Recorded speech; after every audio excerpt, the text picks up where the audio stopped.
Ассалаумағалейкум көрермен, Ер-Түріктің бесігінен хабар таратудамыз. Тікелей эфир тізгінінде Бексұлтан Бекбатша. Түркістандық шаруалар мәселесін мәжілісте көтерді. Айта кетсем, бұған дейін жаз айларында мәжіліс депутаты Ұласбек Сәдібеков сапармен Түркістан облысына келіп тұрғындармен кездескен болатын. Сол кезде Бәйдібек пен Созақ ауданының дихандары ауыл шаруашылығы қиын жағдайда екенін мәлімдеп, министрлік өкілдерімен кездескісі келетінін ашық айтқан еді. Сол шаруаларды халық қалаулысы арнайы Астанаға шақырып, жауапты ведомство өкілдерімен кездестірді. Басты мақсат шалғайдағы шаруалардың жағдайын тікелей министрлікке жеткізіп, шешу жолдарын қарастыру. Созақ ауыл округінің төңірегіне шаруаларға суармайлық су жетпеуіне байланысты тоған салу мәселесін көтердік. Барлық жағдайды айтып түсіндірдік. Ол ауыл шаруашылығы министрінен, су шаруашылығы министрлігінен өкіл қатысты. Мұның бәрін үйімізді шақырып отқан Сәдібеков Ұласбек Сәдібекұлы көп оқушыға көп алғыс айтамыз. Біз өйткені біздің ауылден депутатқа сайланған, біздің қойған мәселеміздің бәрін тегіс қаралды. Түркістан облысы Сырлы Келес өңірінде биыл 9 айда ауданның жалпы өңірлік өнім көлемі 81 миллиард 392 миллион теңгеге жетсе, ауданға тартылған инвестиция көлемі 10 миллиард 649 миллион теңгені құраған. Ауданның негізгі даму бағыты ауыл шаруашылығы саласы, аймақта жалпы 26300 гектар суармалы егіс алқаптары орналасқан. Алдыңғы қатарлы озық технологияны қолдана отырып, жылына 2-3 өнім алу бойынша 350 шаруа қожалық жалпы 1,5 мың гектарға егіс еккен. Келес ауданында 2023-2025 жылдары жалпы құны 51 миллиард теңге инвестициялық жобалар іске асады. Бұл туралы өңірлік коммуникациялар алаңында өңір әкімі Жәнібек Ағыбаев мәлімдеді. Ауданда 2023-2025 жылдары жалпы құны 51 миллиард теңгені құрайтын 4 инвестициялық жоба іске асырылып, 940 адам жаңа жұмысқа орын ашу жоспарланған. Атап айтатын болсақ, Азиамед медициналық орталығының бастамасымен құны 3 миллиард теңгені құрайтын 5 филиалдан тұратын Азиамед медициналық орталығының құрылысын жүргізуде. Филиалдары Абай ауылындағы 2 жерінде, Біртілек, Ошақты және Ұшқын ауылдық округтерінде бас көтеретін болады.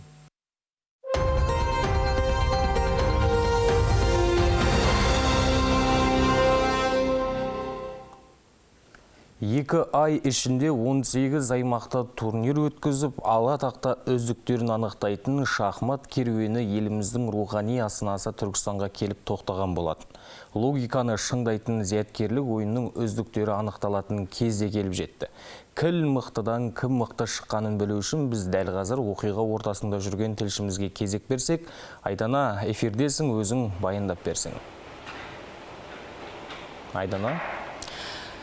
Қайырлы күн студия, арма көрермен. Дәл қазір біз Түркістан қаласындағы Риксіз қонақ үйінде тұрмыз. Мұнда республикалық шахмат керуені сайысының гранд финалы өтіп жатыр. Өздеріңізге белгілі, дәл осы шахмат керуені 2 ай бұрын Көкше жерінен бастау алған болатын. Содан бері еліміздің 18 өңірін аралап, күні кеше Ақтау қаласына аяқталған еді. Ал бүгін топырағын түртсең, тарихы сөйлейтін киелі Түркістан жерінде дәл осы дода түйінделмек.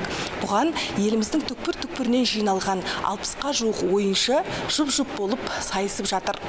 Жүлде қоры, жалпы тігілген жүлде қоры 16 миллион теңге, ал ең үздік шыққан ойыншы 5 миллион теңге жүлдеге ие болады. Одан бөлек тағы да сый-сияпаттар жасалады.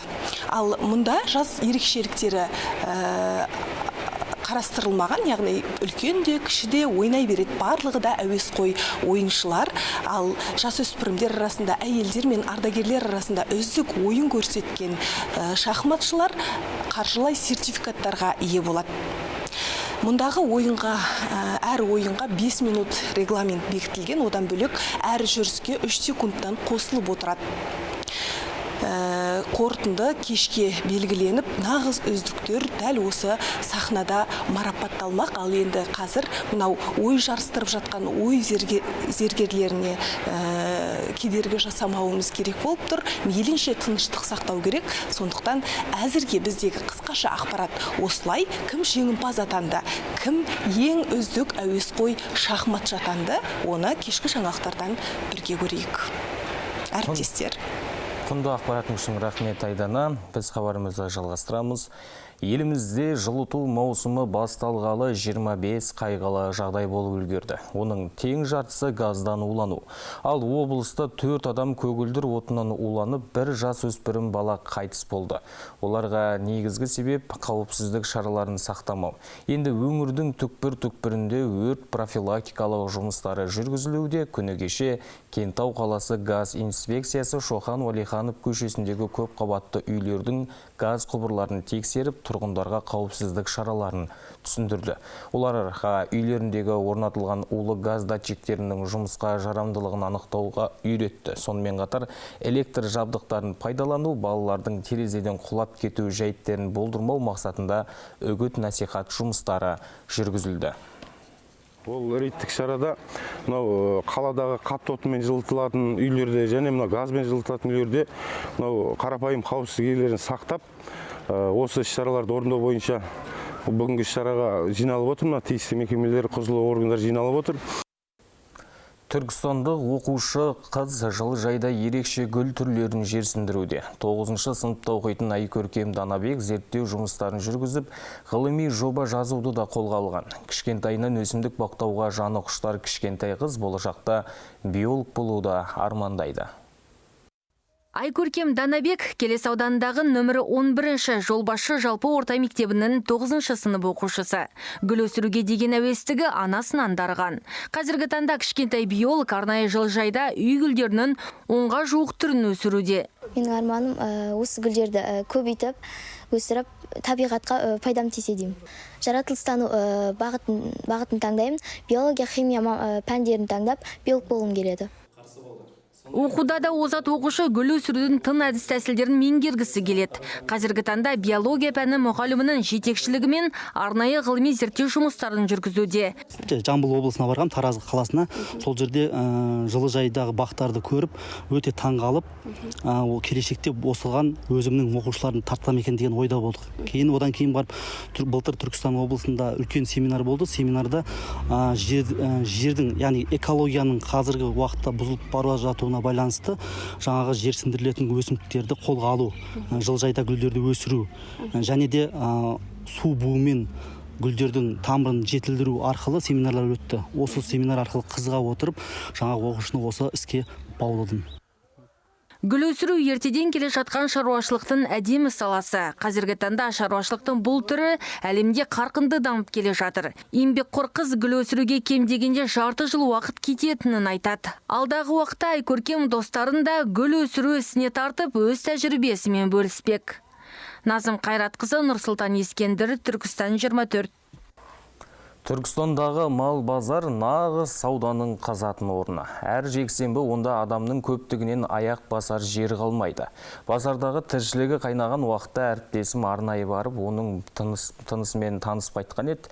Базарда көкпарға шабатын жылқылар 1 миллион теңгеге сатылып жатыр дейді. Толығырақ Аружан Махмұттар қатысын. Рахматулла Якубов Сауран ауданының тұрғыны. Ол Түркістандағы мал базарына жылқы алу үшін апта сайын келеді екен. Өзі үйінде 20-ға жуық жылқы асырайды. Атты 3 ай бойы бордақылап, етін өткізеді. Рахматуллаға бұл жолы да бұрынғы әдетінше мал базарға жылқы көруге келіпті. Мал көрсек, жылқы көрсек деп көбек. Қандай жылқы іздеп жүрсіздер? Жақсы продукция жылқы іздеп жатырмыз. Основном ат көрімге жақсы Россияның жылқылары. Қазақстан, север жақтықын аламыз соларды. Еті жақсы береді. Ат көрімге жақсы соларда бағамыз. Бүгін шілі ондайлар көрінбеді, сосын қайттық. 15-20-сын ұстаймыз енді сол. Онда деген шілі көп ұстасаң, жұмысы да ауыр, оны қарау керек, өзіміз жұмыс істейміз, бұл дополнительный доход бізге. Біреулер базардан бос кетіп жатса, кейбірі жылқысын қымбат бағаға өткізіп, қанжығалары майланды. 13 жастағы Сержан Есенбек мал базарға ағасына көмек беру үшін келіпті. Жас екеніне қарамастан өзі әкелген жылқыларын саудалап, алушылармен келісім жүргізіп жүр. Біз келем дегенше көкпарға шабатын бір жылқысын қымбат бағаға сатып үлгеріпті. Ал басқа бір тұлпарын біраз саудаласып маған 850 мыңға беретін болып келісті. Көкпарға шабады, үйірге түседі. Қанша деп тұрсың енді? 900 мың саудасы бар ма? Бар. Қанша? 850 үсті болса береміз. 850 үсті болса? Берем. 830-ға бер. Қанша мал алып келдіңдер? Үшеу. Қандай мал? Біресі мынау, екіншісі мынау, үшіншісі сатылды. Үшінші сат. Қаншаға саттыңдар? Миллион үстінде. Миллион үстінде? Делдалдар қазір жылқы саудасының бәсеңдегенін айтады. Сатылатын мал көп болғанмен алатын адамдар азайған көрінеді. Соған қарамастан жылқылар көгенделген орында адам қарасы көп. Базардағы делдалдардың бірінен сұрап көрген едік, жылқы бағасы 150 мыңнан басталатынын айтты. Жабағылар 170-180-ден болып жатыр жабағылар. Мына ат 650-ге сатылды. Мына полторашкелер, бұлардың бордақы полторашкелер 400-ден болып жатыр қазір. Gördünüz. Anam şarvaları 350, 370 сондай болатыр шаруалары. Бұл базарда жылқыларды еліміздің барлық аймағынан әкелетін көрінеді. Олардың ішінде Жамбыл, Алматы, Семейден арнайы келіп, Қамбар ата түлігін саудалайтындар көп дейді делдалдар. Мұнда сатылатын малға да, оны сататын адамға да қажеттінің бәрі табылады. Базар әкімшілігі сырттан келетіндердің көптігін базарда жасалған дәл осындай жағдаймен байланыстырады. Аружан Махмуд, Қазыбек Алтынбек, Түркістан 24.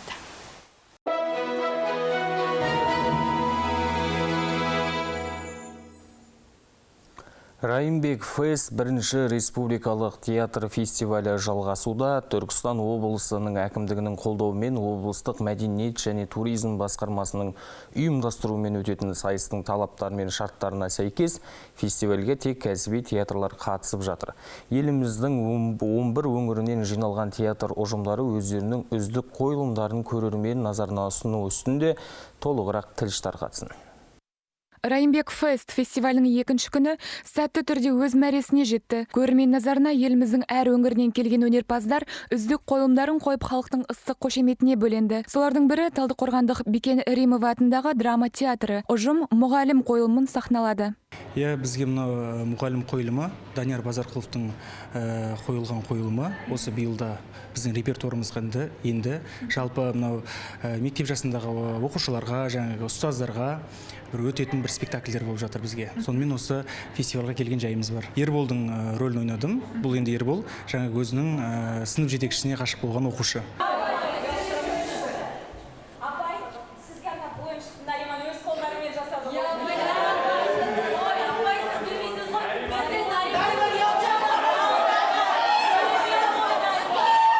Кең көлемдегі бұл фестиваль елімізде өтіп жатқан ауқымды шараға жатады.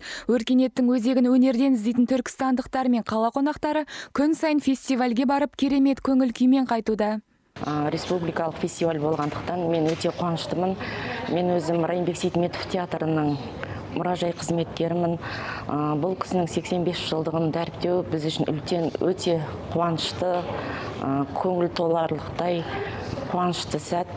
Себебі біздің ағайымызды кейінгі ұрпақ, жас ұрпақ білсін, танысын. Айта кетейік, бұл фестиваль 8 қараша күні басталған. Өңір тұрғындары еліміздің жан-жағынан жиналған таланттардың өнерін алдағы 2 күн бойы тамашалай алады. Оңласын Жолдасбек, Әділбек Сұлтанхан, Түркістан 24.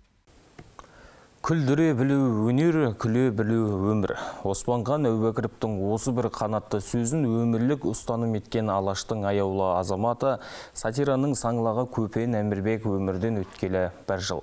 Киелі мекен отырардан түлеп ұшып бар қазаққа күлкі сыйлаған жан мәңгілікте халық жадында.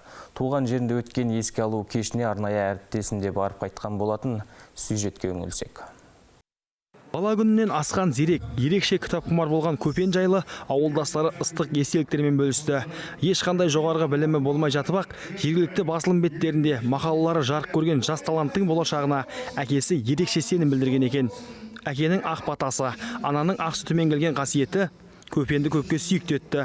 Біз бұл кісіні әріптестіктен бөлек рухани, қаламдас, қанаттас аға ретінде солай сыйладық. Астанада біз бір уақыттарды бір басылымдарда қызмет жасады. Азаматтық, адамдық болмысына байланысты. Қашан көрсеңіз де Шалатайға айтып өтті. Қасында осы көпшілікті жинап, күлдіріп, өмірдің ең жақсы сәттерінен адамдарға керемет көңіл күй сыйлаушы. Әзіл-оспақ театрларының тұрақты авторына айналған жанның уытты өткір әзілдері әлі күнге дейін ел арасында кең танымал. Сатира бағытында ағаларға інілерге үлгі бола жүріп, қаншама шәкірт тәрбиеледі. Солардың бірі Нұрмахан Елтай. Көпен ағамыз өзі жастайынан осы сатираға бет бұрып, Оспанхан ағамыздан үлгі алып, бірге жүріп, бірге қызмет істеп, кейіннен сол осы қазақ сатирасының ақсақалына айналған азамат үлкен азамат. Соңғы кездері сол Жаушылық одағындағы сатира кеңесінің төрағасы болды. Бұл енді өзінің сатирасын жазумен бірге көптеген шәкірт тәрбиелеген белгілі қаламгер, белгілі ұстаз, үлкен азамат. Халыққа көңіл күй сыйлау, тауып айту екінің біріне қона бермейтін асыл қасиет. Қоғамның ащы шындығын тәтті қалжыңға айналдыра білген Көпен қоғамдық жұмыстарда да белсенді болды. Шығармашылық өмірі мен азаматтық болмысы жайында жиылғандар жарыс айтып жатты. Енді Көпен бір түйін деп айтқанда 90 ауыз сөзін толықтай түйін деп. Алла тағала берген қадір қасиетті халқына еңбек етуді аянбай жұмыс істеген азамат. Өзінің бойындағы барлық талантын сол халқына шашып, халықтың денсаулығын көтеруге, өмірге деген құштарлығын арттыруға, өмірде болып жатқан кейбір келеңсіз оқиғаларды қайталамаға соған өнеге еткен. Көз тірісінде Алаштың арда азаматтарымен пікірлесіп, өмір бойы жазған қолжазбаларын жинақтап, 8 томдық кітап басып шығарды. Заманның көшінен қалмай, жас әзілкештердің ортасы жайдарманда да қазылық етті. Жас таланттарға батасын берді. Жаратқан жаппар ием, халқымды даласымен сақта, елімді данасымен сақта, сәбиді анасымен сақта, азаматты санасымен сақта. Үйдегіні үйде сақта, түздегіні түзде сақта, айдан аман ет, жылдан есен ет. Күніміз шуақты болсын, көліміз суатты болсын, қыдыр қияласын, періште ұяласын. Ағаш берсең жеміс тығып бергін, келін берсең келіс тығып бергін, ат берсең шабыс тығып бергін. Арғымақ бер, пырақ бер, жомарт болсаң осы айтқаның барлығын үйіп төгіп, бірақ бер, аумин Аллах бер. Отырар осылайша сатира саңлағын еске алып, рухына құран бағыштады. Тау тұлғаның жарқын бейнесі, мағыналы ғұмыры жайында деректі фильм көпшілік назарына ұсынылды. Нұрсұлтан Нәрзілді, Рамазан Оспан, Түркістан 24. Әзірге айтарымыз осы, назарларыңызға рахмет. Әр шаңырақта Түркістан телеарнасы қосылу болсын.